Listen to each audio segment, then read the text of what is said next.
Hi, Bear Creek. This is Pastor Brook. I am so excited today. It's Monday. I love Mondays. It's time to get going.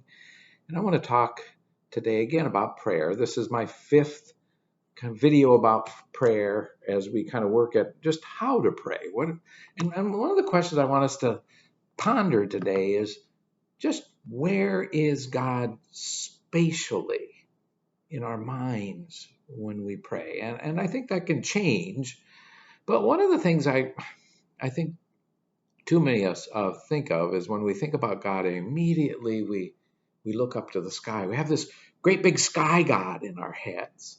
And so prayer, I remember when I was a kid, for instance, when I would think about prayer, I'd go outside and look up at the sky. And it's a beautiful thing, right? But so God was kind of this, I don't know how to say it. When I thought of that way, it was kind of like God was this absent father.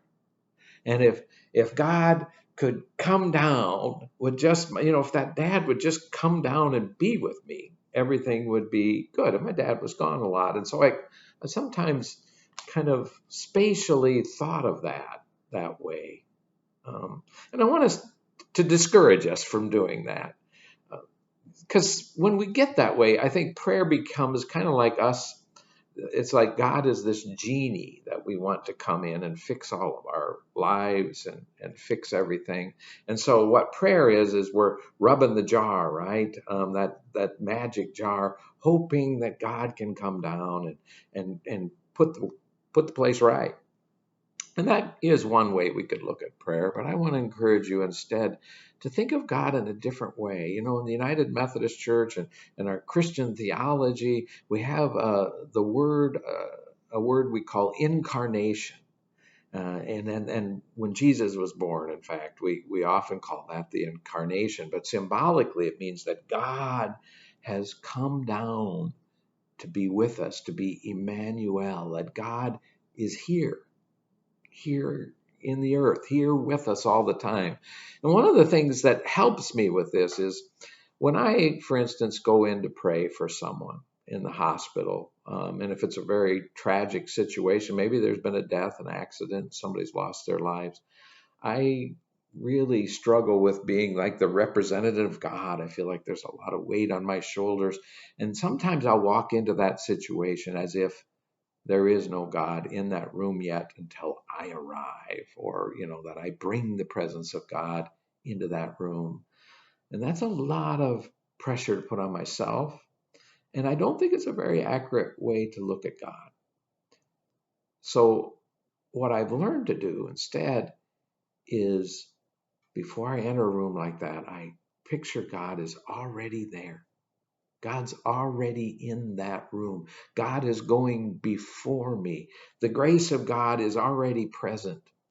And so what I'm doing in prayer there is instead of bringing God, right, I'm helping people become aware of where God's grace already is. And it's a lot easier for me then to walk into that room and to walk into difficult situations. So that's what I would like you to think about, is to get an image of God already with you. So it's not about this. It's more about trying to become aware of where God is moving in your life, where God is moving around you. It's a different way of praying, and I encourage you to do that and to try that this week. Move God from way up there to a God here with you. One way you could look at that is Jesus used to be called by his disciples master, rabbi, teacher. But at one point in his life, he looked at his disciples and he said, I'm not your master anymore. I am your friend. So how could you move God in that understanding from being a sky God? What could you do to help God, that image of God, to be your friend? One of the things I try to do when I pray is sometimes I'll just put a chair right across from me. And instead of bowing my head, instead of looking up to God, I just pray to that chair. I just talk to that chair as if God was that friend right next to me. Try that. Encourage you to rethink of where God is when you think of prayer. Thanks.